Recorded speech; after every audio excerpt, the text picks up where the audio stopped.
बच्चों, भारत में मानव विकास की कल हमने पढ़ा, लगभग 189 देशों में से भारत का स्थान कौन सा था? 130वां स्थान था। अर्थात भारत मानव विकास के सूचकांक में बहुत पीछे स्थिति में है। हाल ही में हमने ये देखा कि हमारे जो पड़ोसी देश है, जैसे श्रीलंका है और चीन है, वो हमसे मानव विकास में काफ़ी आगे हैं। तो भारत की स्थिति मानव विकास में दयनीय होने के क्या क्या कारण हैं और ऐसे कौन से पैरामीटर हैं बच्चों जो कि भारत को सुधारना चाहिए? ठीक है बच्चों, तो यहाँ पर हमने देखा कि भारत का स्थान 130वां है। ठीक है, इसके बाद देखते हैं बच्चों कि भारत के अंदर भी जिस तरीके से यूएनडीपी ने विश्व के समस्त देशों का, लगभग सभी देशों का मानव विकास सूचकांक जारी करके उनको रैंक प्रदान की थी, उसी प्रकार से भारत के अंदर भी योजना आयोग ने, पहले इसका नाम योजना आयोग था, हाल ही में इसका नाम बदल करके क्या नाम रख दिया? नीति आयोग। ठीक है बच्चों, नीति आयोग। तो योजना आयोग का नाम बदल करके क्या रख दिया गया? नीति आयोग। कुछ इसमें फंडामेंटल चेंज भी हुए हैं, ठीक है, वो एक अलग विषय है। ठीक है बच्चों, तो योजना आयोग में भारत के अंतर्गत राज्यों को और केंद्र शासित प्रदेशों को भी सूचकांक के आधार पर रैंक में बांटा। ठीक है बच्चों, जिस प्रकार से यूएनडीपी ने सूचकों के आधार पर विश्व के सभी देशों को रैंक प्रदान की, किसके अंतर्गत? मानव विकास सूचकांक के आधार पर, उसी प्रकार भारत में योजना आयोग ने राज्य और केंद्र शासित प्रदेशों को भी सूचकांक के आधार पर मानव विकास में रैंक प्रदान की, उनकी एक सूची तैयार की। ठीक है बच्चों, उसी के बाद राज्यों के अंदर भी राज्यवार हिसाब से जिलों की भी रैंक तैयार की गई। ठीक है बच्चों, तो क्या हुआ? योजना आयोग ने पहले तो राज्य और केंद्र शासित प्रदेशों की रैंक डिसाइड करी और उसके बाद लगभग अनेक राज्यों में क्या हुआ? जिलों की भी रैंक हुई। इस रैंकिंग सिस्टम से क्या हुआ बच्चों कि हमने देखा कि भारत में मानव विकास का पहुंच किस तरीके से है, कहां तक पहुंचा है मानव विकास और उसमें क्या क्या कमियां आई हैं और उनमें क्या क्या हम सुधार कर सकते हैं। ठीक है बच्चों, तो इस प्रकार से यहाँ पर रैंकिंग देने का कार्य किया गया। इसके बाद देखते हैं बच्चों हम कि कौन कौन से महत्वपूर्ण सूचक हैं जो मानव विकास के भारत के अंतर्गत जो महत्वपूर्ण सूचक कौन कौन से हैं। पहला है हमारा आर्थिक उपलब्धियों के सूचक। ठीक है बच्चों, मुख्यतः यहाँ पर हमने 3 सूचक दिए हैं। पहला है हमारा आर्थिक उपलब्धियों के सूचक। हमने कल भी देखा था बच्चों कि आर्थिक उपलब्धियाँ ज़्यादा आवश्यक है। यदि मतलब हमारे पास यदि धन होगा तो ही दूसरे प्रकार की सुविधाएं जनरेट की जा सकती है। तो सबसे पहली आवश्यकता क्या है? आर्थिक विकास, अर्थात धन की वृद्धि होना। ठीक है बच्चों, तो हमने इसको किन पैरामीटर्स पे देखा? जीडीपी। जीडीपी का मतलब होता है सकल घरेलू उत्पादन, तथा प्रति व्यक्ति उपलब्धता के आधार पर इसका हमने आकलन किया। अब यहाँ पर जीडीपी क्या होती है बच्चों? जीडीपी होती है सकल घरेलू उत्पादन। इसका मतलब होता है कि भारत के अंतर्गत जितने भी उत्पादन किए जाते हैं, चाहे वो प्राथमिक सेक्टर के हो, चाहे द्वितीय सेक्टर के हो, चाहे वो तृतीय सेक्टर के हो, ठीक है बच्चों, तो जितना भी उत्पादन किया जाता है उसको मूल्यों में निर्धारित कर दिया जाता है और उस मूल्य को मान लो वो मूल्य है 100 रुपये। ठीक है बच्चों, वो कितना है? 100 रुपये है। और उसके बाद यदि हम देखते हैं कि हमारी जनसंख्या का उसमें भाग दे दिया जाता है। टोटल जो भारत की जनसंख्या है वो टोटल जनसंख्या मान लो 10 है, माना कि। ठीक है बच्चों, तो यहाँ पर प्रति व्यक्ति आय जो होगी वो कितनी होगी? लगभग 10 रुपये प्रति व्यक्ति आय होगी। ये एक औसत होता है, निकालने का एक तरीका होता है बच्चों। यहाँ पर हम एग्जैक्टनेस नहीं देख सकते, यहाँ पे एक अनुमान होता है, एक औसत होता है कि प्रति व्यक्ति आय किस प्रकार से निकालते हैं। जो जीडीपी होती है, ठीक है, सकल घरेलू उत्पादन, उसके अंतर्गत जनसंख्या का भाग देने पर एक तरीके से प्रति व्यक्ति आय हो जाती है। ठीक है बच्चों, और इसके बाद क्या होता है? प्रति व्यक्ति उपलब्धता, यानी कि प्रत्येक व्यक्ति जो भारत में स्थित है उसको कितने संसाधनों में उपलब्धता प्राप्त हो रही है। जो टोटल हमारे पास संसाधन है विभिन्न प्रकार के, उसमें उसके पास उपलब्ध कितने हो रहे हैं, उनका एक औसत ज्ञात कर लिया जाता है। इसके आधार पर हमारे आर्थिक उपलब्धि ज्ञात कर लेते हैं। ठीक है बच्चों, तो ये क्या हुआ? एक वृद्धि हुई, एक आर्थिक रूप से उपलब्धि हुई। ठीक है बच्चों, तो ये जीडीपी और प्रति व्यक्ति उपलब्धता के आधार पर हम ये देख सकते हैं कि हमारी आर्थिक वृद्धि या फिर आर्थिक उपलब्धि कितनी हुई। ठीक है बच्चों, ये एक प्रकार का सूचक हो सकता है, यह संपूर्ण सूचक नहीं है। ठीक है, इसके बाद हम देखते हैं कि हमारे यहाँ प्रति व्यक्ति आय में इजाफा हुआ, उपभोग व्यय अर्थात लगातार रूप से जो व्यक्ति है भारत के अंदर जो जनसंख्या है वो लगातार खर्चा बढ़ रहा है उनका, ठीक है। तो उपभोग व्यय में वृद्धि हुई, अतः भारत में गरीबी रेखा से नीचे रहने वाले जो व्यक्ति है उनमें सुधार हो रहा है, ठीक है। पहले ज़्यादा लोग थे गरीबी रेखा के नीचे और अब कम लोग, धीरे धीरे उसमें सुधार होता जा रहा है। जैसे जैसे भारत देश का विकास होता जा रहा है वैसे वैसे गरीबी की समस्या भी धीरे धीरे कम होती जा रही है। लेकिन अभी भी बच्चों ये इतनी विकट समस्या है गरीबी, जिससे पार पाना लगभग बहुत बड़ी समस्या होती जा रही है, ठीक है बच्चों। तो गरीबी को दूर करना है, ये आज़ादी के बाद की सबसे बड़ी समस्या थी और गरीबी हटाओ जैसे नारे भी दिए गए थे, लेकिन उसके बावजूद भी ये गरीबी हमारे सिर दर्द का कारण बनी हुई है, ठीक है बच्चों। तो गरीबी भारत में किस तरीके से हटेगी, भारत में गरीबी रेखा से नीचे आने वाले जो व्यक्ति है उनको किस तरीके से कम किया जा सकता है और उनको शून्य पर कैसे लाया जा सकता है, ये कार्य लगातार रूप से भारत सरकार और दूसरे संगठन कर रहे हैं, ठीक है बच्चों। तो हमने पहले ही चीज़ देखी आर्थिक उपलब्धियों का सूचक, ठीक है। यहाँ पर हम इस टेबल के द्वारा देख सकते हैं कि भारत में गरीबी 1999-2000 ये लगभग 20 वर्ष पहले का डाटा है बच्चों, हमारी पुस्तक में यही है। और इसके हिसाब से देख सकते हैं कि कौन से राज्य में कितनी गरीबी है। यहाँ पर हम स्पष्ट रूप से देख सकते हैं कि दक्षिण के जो राज्य हैं वो अपेक्षाकृत ठीक है, स्पेशली बिहार, ठीक है बच्चों। यहाँ पर हम देख रहे हैं उड़ीसा 32% लगभग, यहाँ पर कितनी है बच्चों, 32% गरीबी रेखा से नीचे जीवन यापन करने वाले व्यक्ति हैं। इसके अलावा यदि हम बात करें तो यहाँ पर बिहार 33%, छत्तीसगढ़ 39%, ठीक है, काफ़ी बड़ी मात्रा में मध्य प्रदेश 31%, ठीक है। तो बहुत बड़ी मात्रा में अरुणाचल प्रदेश 34%, असम 31.98%। तो बहुत बड़ी मात्रा में कुछ राज्यों में दादर नागर हवेली 39%, काफ़ी बड़ी मात्रा में व्यक्ति गरीबी रेखा से नीचे जीवन यापन करने के लिए मजबूर है, ठीक है। हालांकि उसके बाद काफ़ी सुधार हुआ है, लेकिन फिर भी लगातार परिस्थितियां अनुकूल नहीं है। और भारत में यदि हम टोटल भारत की बात करें तो एवरेज रूप से लगभग 22% जो जनसंख्या थी 2000 के आसपास, ठीक है बच्चों, वो गरीबी रेखा से नीचे जीवन यापन कर रही थी। तो यदि ये 22% जो जनसंख्या है गरीबी रेखा से नीचे जीवन यापन करेगी तो क्या हम मानव विकास में उच्च स्तर प्राप्त कर सकेंगे? बिल्कुल नहीं बच्चों। तो हम क्या करना है, हमें इस गरीबी रेखा से जो नीचे जीवन यापन करने वाले जो व्यक्ति है उनके स्तर में ऊंचा करना है, उनको गरीबी रेखा से ऊपर उठाना है, उनको रोजगार सृजन का कार्य करना है, उनको दूसरे प्रकार की आवश्यकताएं जो सुविधाएं हैं उन्हें देना है, संसाधनों तक पहुंच विकसित करनी है उनके लिए। इस प्रकार से हम चहुमुखी विकास करके इनको गरीबी रेखा से ऊपर उठा सकते हैं, ठीक है बच्चों। तो ये हमारा डाटा सामने आया कि कौन कौन से राज्यों में कितनी गरीबी है, ठीक है बच्चों। इसके बाद दूसरा पैरामीटर आता है बच्चों जीवन का स्वस्थ जीवन के सूचक। पहला हमने देखा आर्थिक स्तर पर, ठीक है बच्चों, आर्थिक स्तर पर कौन सा है, इनकम का, ठीक है, आय का सूचक। दूसरा है स्वस्थ जीवन यानी कि स्वास्थ्य सुविधाओं की उपलब्धता। दूसरा क्या है, स्वास्थ्य सुविधाएं कितनी उपलब्ध है व्यक्तियों को और किस रेट पर या कितने पैसे खर्च करने पर उपलब्ध है। ये सारे डाटा हम इस स्वस्थ जीवन के सूचक में देखते हैं। यहाँ पर ऐसी कौन कौन सी चीज़ें देखते हैं बच्चों, आइए।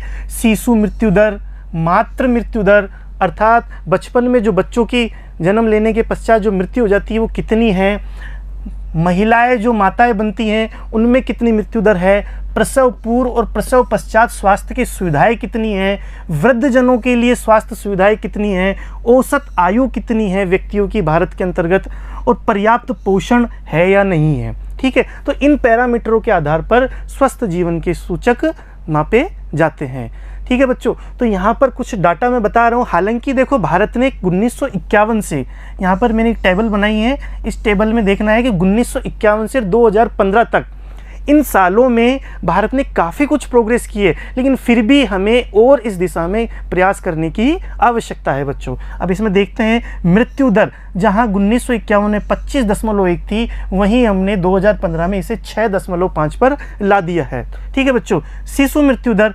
148 प्रति हज़ार थी, वहीं हमने 37 प्रति हज़ार पर ला दिया है। वो भी यदि देखा जाए तो बच्चों काफ़ी ज़्यादा है, इसे हमें और कम करना है। जीवन प्रत्याशा का मतलब होता है कि जन्म के समय व्यक्ति की कुल उम्र कितनी होगी। ठीक है बच्चों, तो यहाँ पर पुरुष की कितनी थी, 37.1 थी 1951 में, वो बढ़कर के लगभग 66.9 हो गई। जीवन प्रत्याशा स्त्री की 36.2 थी, वो लगभग 70 वर्ष हो गई 2015 में। और जन्म दर 40.8 थी, वो घट करके 20.8 हो गई 2015 में। तो इस तरीके से हालांकि भारत ने इन वर्षों में आज़ादी के बाद काफ़ी सुधार किया है, काफ़ी प्रयत्न किए हैं, लेकिन फिर भी हमें इस पर और कार्य करने की आवश्यकता है, जिससे मानव विकास में हमारी ऊंची रैंक आ सके, हम और ज़्यादा उसमें प्रयास कर सके, जिससे कि मानव विकास सूचकांक में हमारा स्तर अच्छा हो सके। तो दूसरा हमारा क्या है, स्वस्थ जीवन के सूचक। ठीक है बच्चों, तो पहला था हमारा क्या, आर्थिक विकास किस प्रकार से हो, गरीबी किस तरीके से कम हो, किस तरीके से जीडीपी और पर कैपिटा इनकम अर्थात प्रति व्यक्ति आय में किस तरीके से वृद्धि हो। दूसरा है बच्चों स्वस्थ जीवन, किस प्रकार से व्यक्ति स्वस्थ जीवन जी सके, इसमें किस प्रकार से सहायता कर सके, सरकार और दूसरे संगठन किस प्रकार से सहायता कर रहे हैं। ठीक है बच्चों, तो ये इन पैरामीटर्स पर इनको हम देखते हैं। इसके बाद तीसरा पैरामीटर आता है बच्चों हमारा सामाजिक सशक्तिकरण के सूचक। अब तीसरा पैरामीटर जो आता है सामाजिक सशक्तिकरण, इसके अंतर्गत कौन कौन सी समस्याएं हमें देखने को मिलती है, ये एक बार देख लेना है बच्चों कि भूख, गरीबी, दास्ता, बंधुआकरण का मतलब होता है बंधुआ मजदूरी, एक ही साथ लगातार पीढ़ी दर पीढ़ी क्या होता है, मजदूरी करते रहते हैं, उसे कहते हैं बंधुआ मजदूरी। ठीक है बच्चों, अज्ञानता, निरक्षरता और अन्य प्रकार की समस्याओं से मुक्ति ही मानव विकास है। यदि मानव विकास करना है तो हमें इन समस्याओं को दूर करना पड़ेगा। ठीक है बच्चों, तो इनका एक ही उपाय हो सकता है, इन सभी समस्याओं का क्या हो सकता है, साक्षर होना, जिससे व्यक्ति अपने अधिकारों के प्रति जागरूक हो सके। यदि व्यक्ति साक्षर हो गया, समझदार हो गया, अपने अधिकारों के प्रति सचेत हो गया, तो इन समस्याओं को दूर कर सकता है। ठीक है बच्चों, तो इस पैरामीटर को हम यहाँ पर इस तरीके से भी देख सकते हैं कि हमारे यहाँ पर कितनी साक्षरता है। विशेष रूप से यदि स्त्री साक्षरता यदि ज़्यादा होगी तो बच्चों क्या होगा, उस क्षेत्र का विकास ज़्यादा होगा। ठीक है बच्चों, उसके बाद देखते हैं बच्चों हम कि इस पैरामीटर को कैसे देखेंगे कि भारत की साक्षरता दर कितनी है, प्रत्येक राज्य और केंद्र शासित प्रदेशों की कुल साक्षरता दर, स्त्री साक्षरता दर, और यहाँ पर देखते हैं कि भारत की टोटल साक्षरता कितनी है, 74.04, और वहीं स्त्री साक्षरता दर कितनी है भारत की, 65.46। अर्थात यहाँ पर देखा जाए तो 1/4 एक चौथाई जनसंख्या साक्षर नहीं है।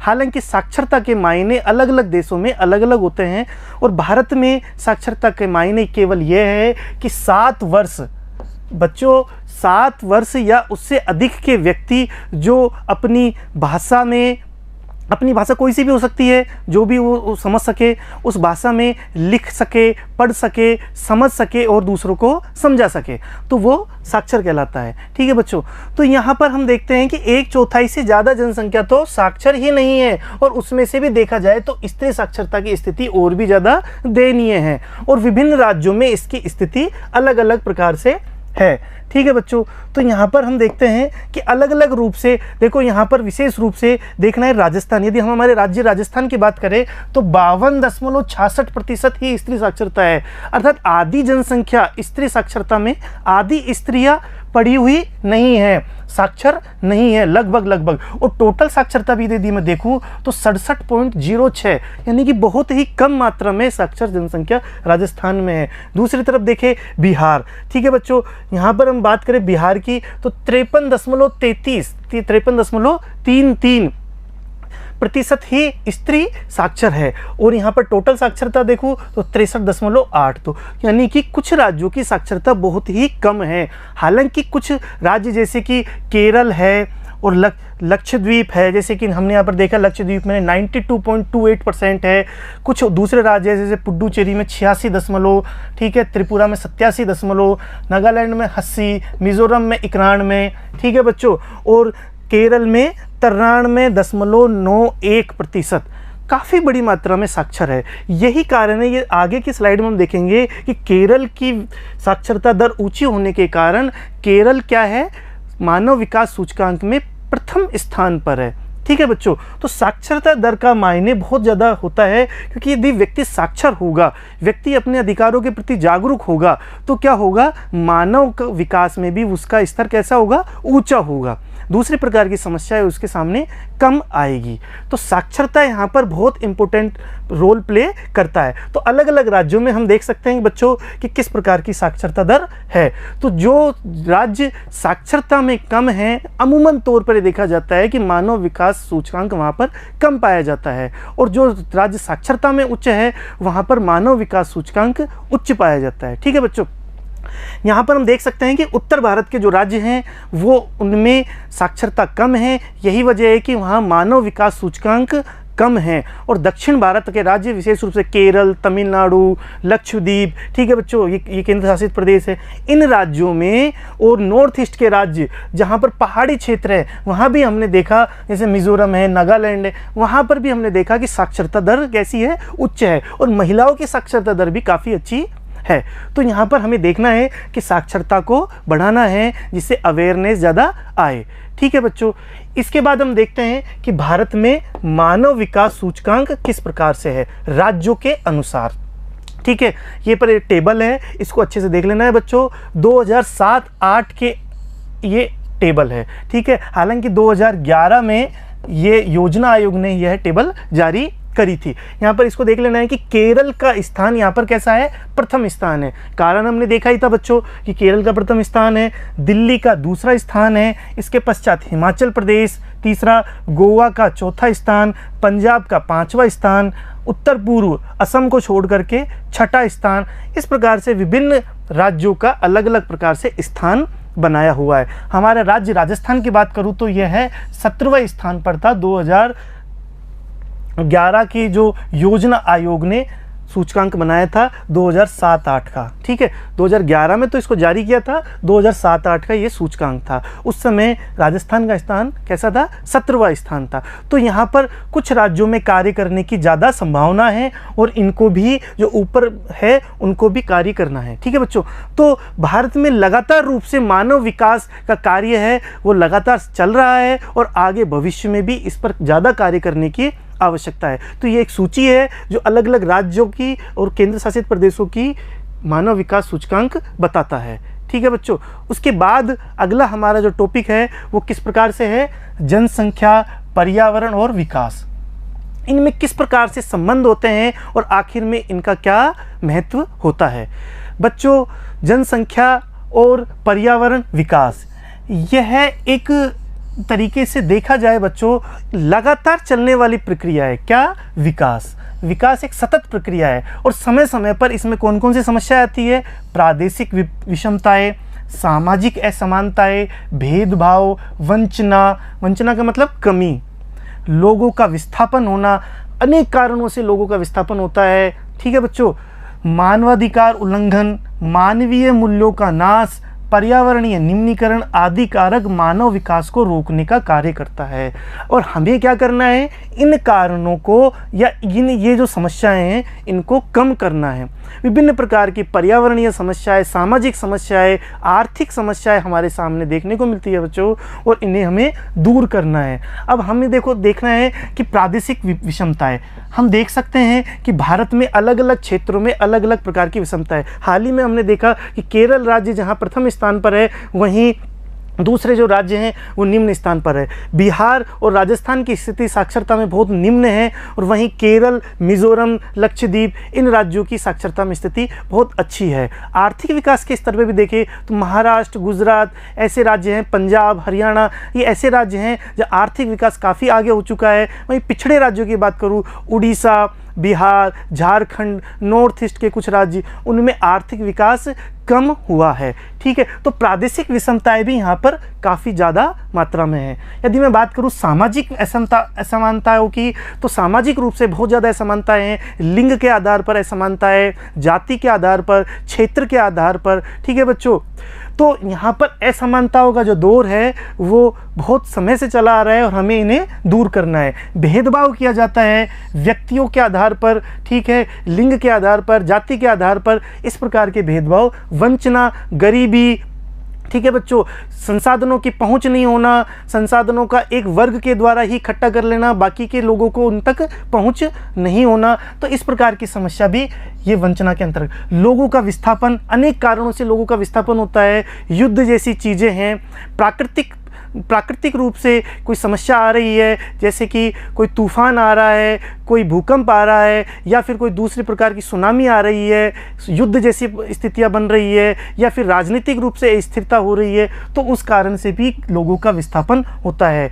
मानवाधिकार उल्लंघन, यहाँ पर भी देखा जाता है कि मानवों के जो अधिकार है उनका कई बार उल्लंघन देखा जाता है। तो इस प्रकार की चीज़ों को भी, मानवीय मूल्यों का नाश, कई बार हम समाचार पत्रों में, पत्र पत्रिका में ऐसी चीज़ें, घटनाएं देख लेते हैं बच्चों कि हमें ये सोच करके ताज्जुब होता है कि क्या हम इसी समाज में जी रहे हैं, ये मानवीय मूल्य आखिर कहाँ हैं, ठीक है। और पर्यावरणीय निम्नीकरण, पर्यावरण के निम्नीकरण के हमने बहुत रूप देखे हैं, जिस प्रकार के बाढ़, सूखा और विभिन्न प्रकार की समस्याएं, जो पर्यावरणीय समस्याएं हैं वो आती है, वो पर्यावरणीय निम्नीकरण को दिखाती है। इस कारण से मानव विकास रुद्ध हो जाता है, इसलिए हमें इन समस्याओं को दूर करना है जिससे मानव का विकास हो और हम मानव विकास सूचकांक में ऊपर की ओर जाए, ठीक है बच्चों। तो इसमें कौन कौन ने, किस किस ने कार्य किया, यहाँ पर हमारे पुस्तक में दिया हुआ है। माल्थसवाद, माल्थसवाद क्या कहता है बच्चों कि जनसंख्या और संसाधनों में एक संबंध होता है, और संबंध क्या है कि जनसंख्या लगातार रूप से बढ़ रही है और संसाधन क्या है, सीमित है।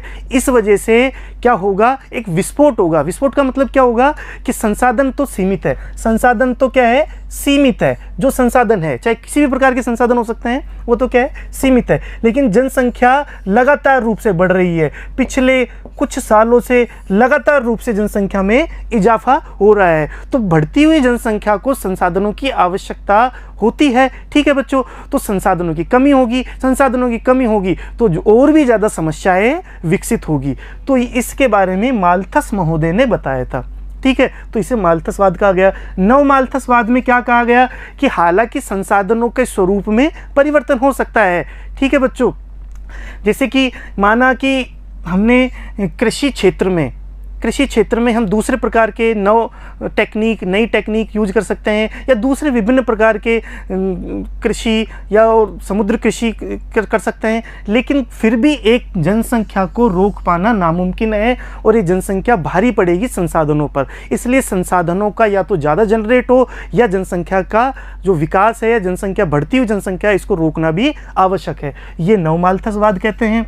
संसाधनों का वितरण एवं पहुँच, देखो बच्चों, संसाधनों के जो पहुंच और वितरण है, ये सभी लोगों तक पहुंचना आवश्यक है। यदि मान लो मैं इसको एग्जांपल के थ्रू बताऊं, 100 रुपए है टोटल, इस 100 रुपए में से एक व्यक्ति के पास 90 रुपए और एक व्यक्ति के पास 10 रुपए, तो इस प्रकार के संसाधनों के वितरण नहीं होना चाहिए। और देखा ये जा रहा है अब हाल ही में कि इस प्रकार के संसाधनों का वितरण ही हो रहा है। तो संसाधनों का वितरण 90-10 के अनुपात में नहीं होना चाहिए, अपितु इस व्यक्ति को ज़्यादा संसाधन देने चाहिए क्योंकि इसके पास संसाधनों की कमी है, और इसके पास यदि अति मात्रा में संसाधन है तो वो पहुंच कम करनी चाहिए। इसका मतलब ये है कि सभी लोगों को समान रूप से संसाधनों की पहुंच होनी चाहिए, उसका वितरण देखना चाहिए कि जिस व्यक्ति को जितने संसाधनों की आवश्यकता है, क्या उतने संसाधन उस पर पहुँच रहे हैं या नहीं पहुँच रहे हैं, ठीक है बच्चों। और इसके बाद हम देखते हैं महात्मा गांधी का संसाधनों के प्रति संतुलन विचार और ट्रस्टीशिप उनका विचार था। देखो बच्चों, महात्मा गांधी जो हमारे राष्ट्रपिता भी है, उनका संसाधनों के प्रति क्या विचार था? उनके संसाधनों के प्रति ये विचार था कि जो संसाधनों पर काबिज है, ठीक है, चाहे वो किसी भी प्रकार के, उनको उसका ओनर या मालिक ना मान करके ट्रस्टीशिप के रूप में उनको देखना चाहिए। ट्रस्टीशिप का मतलब ट्रस्ट के रूप में काम करना चाहिए कि हम इसके मालिक नहीं हैं, हम इसके ट्रस्ट हैं, अर्थात हम इसके रखरखाव के लिए एक कर्मचारी हैं, ठीक है बच्चों। तो जैसे ही किसी व्यक्ति को यदि इन संसाधनों की आवश्यकता होगी, उसको व्यक्ति को संसाधनों की उपलब्धता करा दी जाएगी। इस प्रकार से महात्मा गांधी के जो विचार हैं ये भी प्रासंगिक है और हमेशा प्रासंगिक रहेंगे, ठीक है बच्चों। तो हमने यहाँ पर देखा जनसंख्या, पर्यावरण और विकास, इसमें किस प्रकार के संबंध है और संसाधनों की पहुंच कैसे होनी चाहिए और विकास के क्या मायने होने चाहिए। तो विकास यदि मैं कहूं तो विकास क्या ऐसी है, एक सतत प्रक्रिया है। यदि आज हमने एक चीज़ का विकास करा बच्चों, तो हो सकता है कल कोई दूसरी प्रकार की समस्या जन्म ले जाए, ठीक है। तो दूसरे प्रकार की समस्या जन्म ले जाए तो उसके दूसरे प्रकार के उसका निराकरण करना चाहिए। तो इस तरीके से देखा जाए तो विकास क्या है, एक लगातार चलने वाली प्रक्रिया है और हमें इस पर काम भी करना चाहिए। ठीक है बच्चों, धन्यवाद।